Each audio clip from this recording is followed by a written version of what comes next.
We're building forts with our friends. And bombing our foes with water balloons. In this show and tell edition of Little Big Thumbs.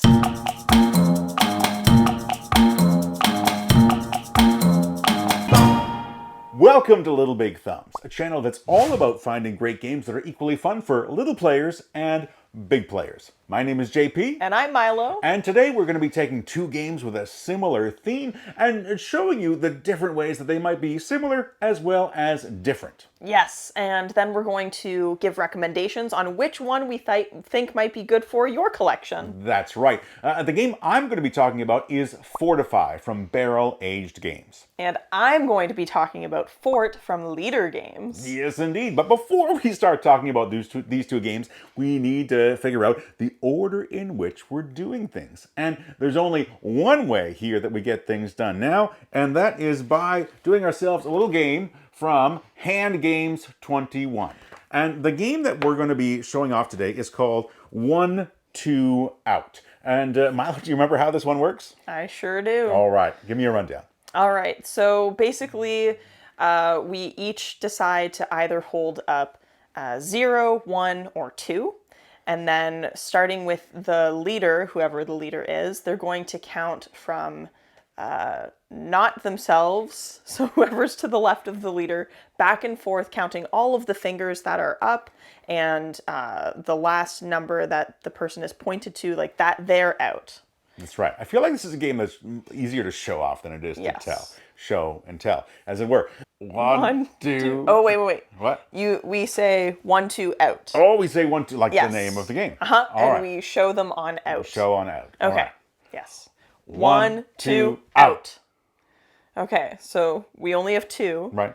So we go 1, 2, and I'm out. Hey, that means I win. Hey. Yep. All right. Now, before I get into talking about Fortify, I do want to mention that at the end of this video, my kids and I are going to be doing the giveaway draw for our Golden Thumb giveaway of Wandering Towers. If you entered that giveaway, you are going to want to stick around to the end of the video to see if you are the lucky winner.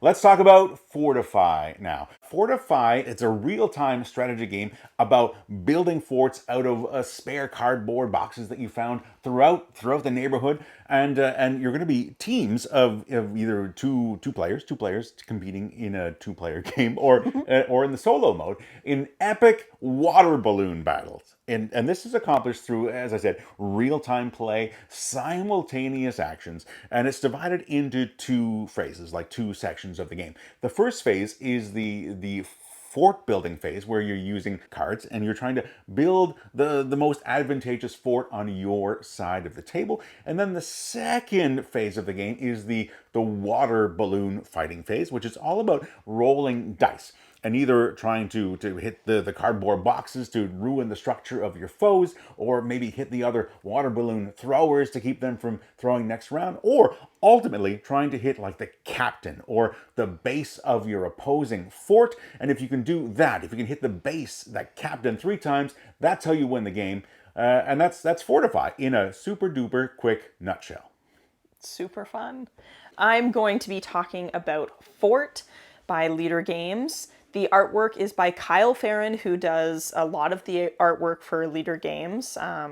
Root, as an example. We're all familiar with Root on this channel.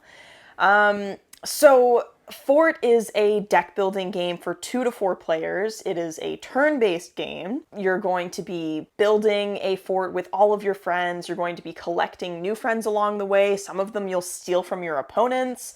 You're going to be getting pizza and toys. It's all very nostalgic. And it is also a card game. So those are the two games that we're talking about in the show and tell version of Little Big Thumbs. And so now we're going to break things down into the similarities and differences between these games.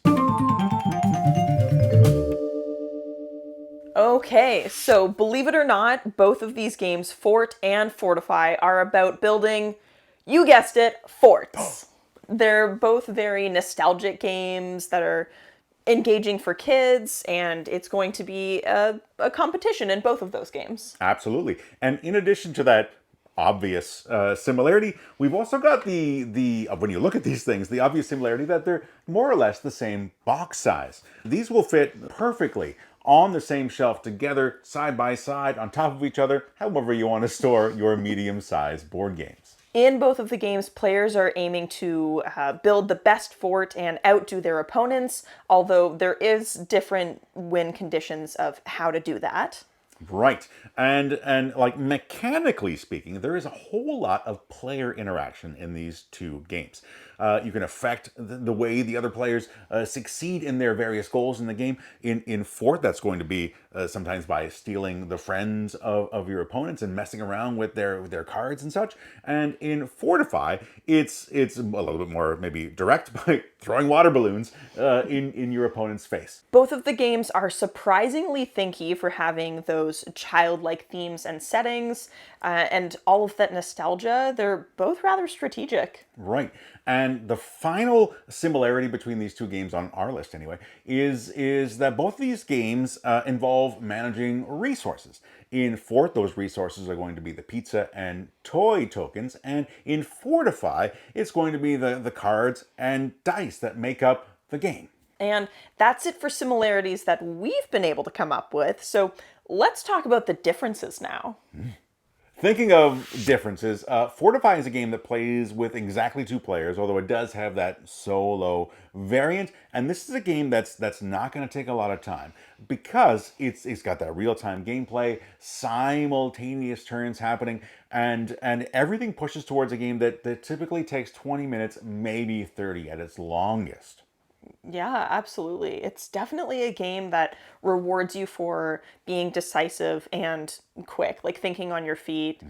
As where Fort is, it's more so about long-term strategy. It's made for 2 to 4 people, so there could definitely be a difference in player count there if you chose to play with more people. And typically Fort is like a 20 to 40 minute game, so we're also looking at a longer game because of that long-term strategy that you're doing in a deck building game. I'm not sure I've ever had a game of Fort that lasted 20 minutes. I feel like I've played games of Fort that maybe lasted 90 minutes and like on the short end 40 minutes, but that's just my experiences and maybe the folks that I was playing with. That's fair. I feel like you could literally build a fort in the time it takes to play Fort. All right, so why don't we talk about the win conditions, the way you win these games. I mentioned earlier that the way you win Fortify, there's only just one way to win Fortify, and that's by hitting the base, your captain, hitting your captain 3 times without it being defended. An undefended hit on the base of your opponent's fort. Yeah. In Fort, there are 2 different ways to trigger the end of the game. There's either somebody reaching 25 points on the score track, or someone levels up their fort to the 5th level. So that triggers the end of the game, the round finishes, and then the player with the most points at the end of the game is the winner. In your experience, Milo, because you played this a whole bunch more than I have, which of those 2 victory conditions do you see happen more often? I feel like usually it's the building the fort to the 5th level that happens, although I have seen the 25 points happen as well, but less often, I would say. So we've already touched on the way these two games are different in terms of like strategic depth, but let's kind of put a nail in that coffin in saying that Fortify it's quick, it's tactical. There isn't a whole lot of time to plan ahead on your turns. Although there is the infrastructure that you can build with your fort cards, with your cardboard boxes, you can really set yourself up for a tremendous final turn. But primarily, it's all happening really quick and with that tactical thinking. Yeah, and Fort is the opposite to that. It's about long-term strategy. It's about managing your resources and planning ahead and really like building up that deck. And it's like a slow burn, if you will. Right, and I think another key difference is probably variability. Even we've got the cousin token and the baddie token. I forget what the second buddy is that shows up in the middle of the 2 forts. That's sort of a variant that you can kind of take it or leave it depending on whether or not you're playing with kids, which we'll talk about in a moment. Whereas as Fort has variability in just the sheer deck of cards, but also expansions. Oh, absolutely. Yes, there are expansions. There's also certain cards that you get to pick up when you've reached certain upgrades throughout the game. And there's several cards that come with the game, but you're only going to play with like a certain few each time you play the game. So definitely a lot of variability there as well. Right, absolutely. Okay, well, that's a lot of differences. I think it's time to go on to our next section, and that's going to be talking about kids. Because we're Little Big Thumbs. We're talking about games that are great for adults, but also how these games play with kids. Now, Milo, I'm going to assume that you've not played either of these games with kids, so I might have to reference this myself.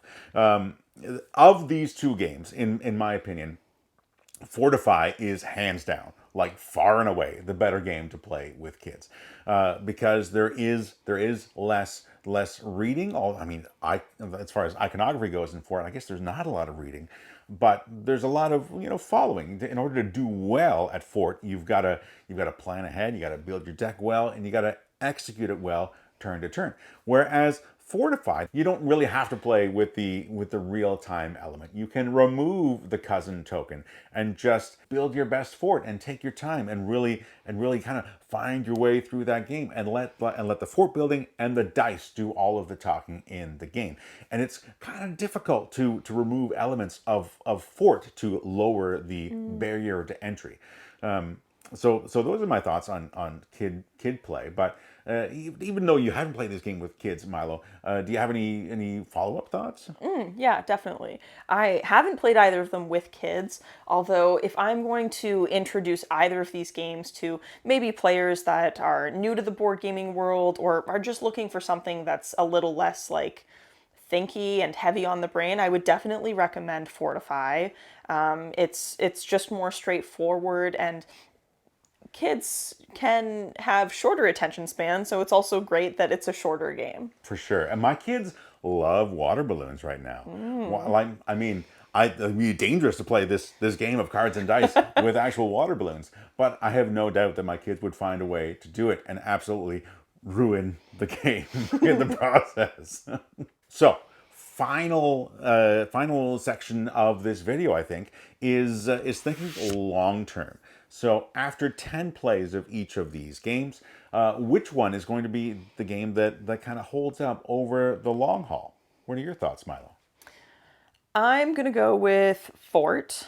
I've played Fort, oh gosh, I think over 10 times now. And it's not worn out on me at all. I'm not sick of playing it. I'm still trying to figure out strategies. So yeah, Fort for me. Right. And it's hard to argue with that. Like long term, Fort is a game that's going to offer a lot more variability, especially with those expansions and those secret pile of cards that you have there in the game. Fortify, though, is a game that you'll get better at every time you play it. Although that core experience of building your fort and then throwing the balls doesn't really change game to game. So in that sense, like the game that's going to, for at least for adults, that's going to last for the long haul, it's hard to argue that Fort is the game. If you're looking for a game that you're going to play 10, 15, 20 plus times, Fort might be the better choice in that regard. Those are the two Fort games that we've decided have a lot of similarities and differences. And I don't know of any other Fort games that exist, but maybe they do. Have you played any fort building games? Let us know. Let us know in the comments of this video if you have any fort building games that you've played that aren't these two games. And the other thing I want to know, since as far as we know, there's only the two, what other like fort building themes and ideas would you want to see in a fort building game, Milo? Yeah. I would love to see a blanket fort building game. That would be very fun. Those are my favorite forts. Right. How about like Lego or Duplo? Ooh. I mean, you could literally build forts out of Lego. How do we turn that into a game? That's a thought for the future. Maybe the Lego people, if you're watching this video, please be watching this video, Lego people. And tell us how we can make a fort building game out of Lego. I think that would be so fun. Maybe a dexterity game. Dexterity games. So yeah, anyways, if you have ideas for what might be a great way to implement the theme of fort building in a game, let us know in the comments of this video. Okay, so that's about it for fort building games. But stick around, especially if you entered our Wandering Towers giveaway. My kids and I are going to draw the winner of that game in just a moment. So stay tuned. Hi, welcome back to this clip for Little Big Thumbs. This is the Golden Thumb draw for Wandering Towers, and I'm here with my dad to do the Golden Thumb draw. And before we do the Golden Thumb draw, I'd like to give some shout-outs. A shout-out to my cousin Kaylee, and my cousin Eric, and my cousin Will, and my cousin Henry, and my cousin Eleanor, and my cousin Alistair, and a shout out to my mom. Okay, I'm going to give one shout out too, though. I'm going to give a shout out to Capstone Games because they're the ones that actually are sending the copy of Wandering Towers to whoever's name you pull out of there. So why don't you? Yay. Yeah, yay! So why don't you dip your hand in there, mix all the papers around. Okay. Okay. Let's see. Cuckoo Bum Oh God. is a fake. I'm sorry, crap. Get out of here. Your Golden Thumb privileges have been Oops. revoked. I need to retry because accidentally got to. Okay. Okay. Mad Matt, Elixir of the Giveaway, Bad Boy Poo Head. Okay. You can't call people names on YouTube. That's not very nice. Nobody says bad things about other people on YouTube. So Elixir of the Giveaway. I want to do a different draw. Thank you to everyone who entered our Golden Thumb giveaway for Wandering Towers. Thank you to Capstone Games for sponsoring the contest in the form of a giveaway copy of the game. And that's it for this video. So thank you for watching, and until next time, whether you've got... Wait, no. Before you do that, I want to say something to the crowd. If you're ever in a fight with one of your friends, or someone has made you feel blue somehow, just walk away and play with some of your friends who you're comfortable being with at the moment. And until next time, whether you've got little players or big players, make sure that you keep playing games that make your thumbs go way up. Into the clouds. Bye for now.